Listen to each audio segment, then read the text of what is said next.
been a wet month in the northeast, and to indicate that, we've put together a graph showing the average amount of rainfall for the month of March and the observed values in the shade of blue, with Lephalale and Bombela already receiving 3 times the monthly average, and Pretoria or Irene receiving double the amount of rainfall to what it normally does in the month of March.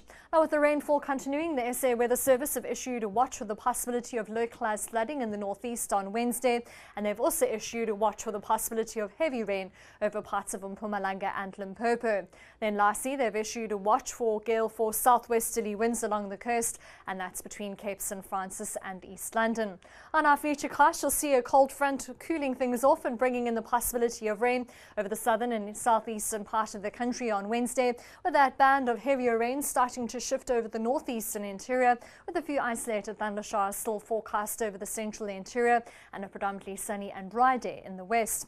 Daytime highs still stay warm in KwaZulu-Natal, with up to a 60% chance of rain along the coast and scattered thundershowers over the interior. In the Eastern Cape, we'll see the effect of the cold front, with daytime highs peaking in the upper teens and low 20s, with a predominantly cloudy day and the possibility of rainfall. We're also expecting cooler weather along the south coast, with the chance of rain extending from Plettenberg Bay all the way through to Mossel Bay, Georgia the high of 17 degrees and Beaufort West at 20. We're forecasting rain over the southern part of the Western Cape on Wednesday, Hermanus and Bredasdorp at 20, predominantly sunny and dry though for Cape Town at 23.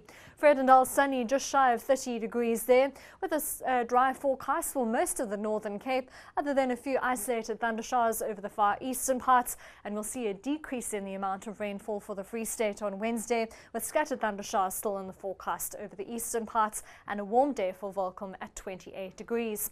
Maximum temperatures will head into the middle and upper 20s for the northwest, with widespread showers expected over the eastern parts, predominantly cloudy as we head into Limpopo, with the possibility of widespread showers, Phalaborwa and Messina both topping 35 degrees. Now, don't forget about that watch for heavy rain over the eastern part of Mpumalanga and Limpopo, with cloudy weather and widespread thundershowers expected for the Mpumalanga Highvelds as well as for Gauteng. Johannesburg topping 23 degrees, with the rest of the weather stations expecting maximum temperatures in the mid-20s. We're forecasting a southwesterly wind along the Eastern Cape and KwaZulu-Natal coast, with a windy Wednesday in store, and a strong southeasterly wind for Cape Town. Our extended forecast for Thursday shows dry weather in the west, with that cloudy and wet weather keeping temperatures cool in the northeast on Thursday, and then on Friday a ridging high brings in the chance of rain in the northeast, with a few isolated thundershowers still expected over the central interior. That's all from the Weather Centre for now. Have a great one. Know more. eNCA.com